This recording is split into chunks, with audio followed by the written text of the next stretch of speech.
এই যে এখানে আজকে হাফ কেজি কচুরলতি আছে, এটা কষ্ট করে কিন্তু আমি বেছেছি। এই কচুরলতিটা আমি সবসময় আমার বড় জেঠির রেসিপিতে রান্না করি। এত মজা হয় খেতে, এত মজা যা মানে বলার মতো না। তা আমি তোমাদের সাথে সেই রেসিপিটা শেয়ার করতেছি যেটা বড় জেঠি করে। আজকে আমার চিংড়ি নাই, কয়েকটা চিংড়ি থাকলে ভালো হতো, বাসায় চিংড়ি নাই। চিংড়ি ছাড়াও এটা চমৎকার মানে স্বাদ, অসাধারণ স্বাদ, সেটাই শেয়ার করতেছি। দেখো হাফ কেজি কচুরলতিতে প্রায় আমি এখানে 3 টেবিল চামচের মতো বাটা পেঁয়াজ দিব। 1 2 এই যে ধরো 3 টেবিল চামচ। তারপরে হচ্ছে এখানে 1 টেবিল চামচ মানে 2 চা চামচের মতো রসুন বাটা দিব। তার ভিতরে দিব 1 চামচ, 1 চামচ না ধরো হাফ চামচের মতো এই কি বলে এটা শুকনা মরিচ গুঁড়া, হাফ চামচের মতো হলুদ গুঁড়া, তারপরে হচ্ছে হাফ চামচের মতো জিরা গুঁড়া, হাফ চামচের মতো ধনিয়া গুঁড়া। ধনিয়াটা খুঁজতে একটু দেরি হচ্ছে, দাঁড়াও। হ্যাঁ, এই যে হাফ চামচের মতো ধনিয়া গুঁড়া। এই হচ্ছে এটার ভিতরে একটু লবণ, পরিমাণ মতো লবণ, আর দিব এটার মধ্যে একদম সরিষার তেল। এখানে কয় টেবিল চামচ তা তো জানি না, প্রায় ধরো 4 টেবিল চামচের মতো সরিষার তেল। একটু তেল একটু ভুনা করে সরিষার তেল দিতে হবে এখানে। এইটাকে সুন্দর করে হাত দিয়ে মাখাবে।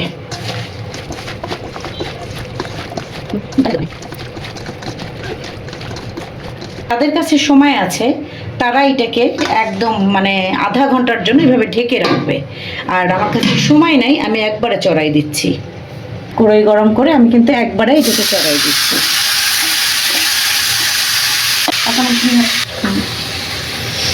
এটার মধ্যে এই যে আমি কয়েকটা কাঁচামরিচ ফালি করে দিয়ে দিব, কারণ কচুতে কিন্তু একটু গলা ধরে।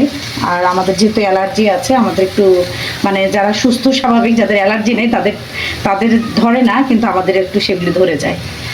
অনেকে বলে যে না কই গলায় তো ধরে না, অথচ সেই সামান্য সে আমাদের গলা ধরে। এর জন্য আমরা একটু ঝাল দেই বেশি, এই দিলাম। আর হচ্ছে এই যে বোলটার মধ্যে ছিল এইটা একটু ধুয়ে মশলাটা এইটাই পানি দিব। একটু নেড়ে চেড়ে এটাকে দমে রান্না করব, বুঝছো। এই যে আগুন কিন্তু আমার ফুল আছেই দেওয়া। আমার গ্যাস না, এটা হচ্ছে গ্যাস, সিলিন্ডার গ্যাস, এর জন্য এটাই আমার ফুল। এটাকে এখন এইভাবে ঢেকে দিব।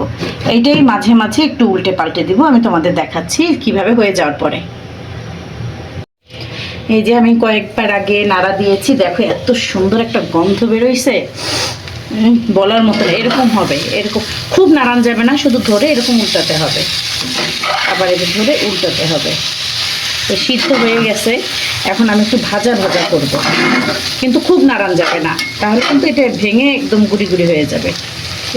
হ্যাঁ, এটা না শেষ হয় নাই। আমার মেয়ের তো প্রিয় জিনিস, গন্ধে এসে বলতেছে মা নামায় ফেলাও, ভাত খাবো।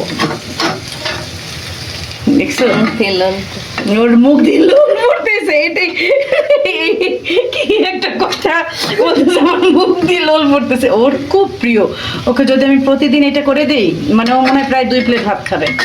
কিন্তু অ্যালার্জির সমস্যা আছে, এর জন্য প্রতিদিন খাওয়া হয় না, অন্তত সপ্তাহে একবার খাওয়াবো চিন্তা করছি। একবার খেয়ে ওষুধ খাবে। এটা আরো মানে 2বার উল্টাই দিবে, একদম ভাজা ভাজা হবে। এই যে এটা হয়ে গেছে, এটা একদম নিভাই দিছে আগুন, এখন এটাকে নামাতে হবে। এই দেখো একদম ভাজা ভাজা, যদি গন্ধ টেকা যাচ্ছে না আমি নামাই। এই যে এইটা, এই মশলাটা অনেক মজা। যা যা কাশি আসতেছে, যাও দিকে যা। এই যে দেখো গরম গরম ধোয়া ওঠা একদম সুপার ডুপার টেস্টি কচুরলতি ভাজা।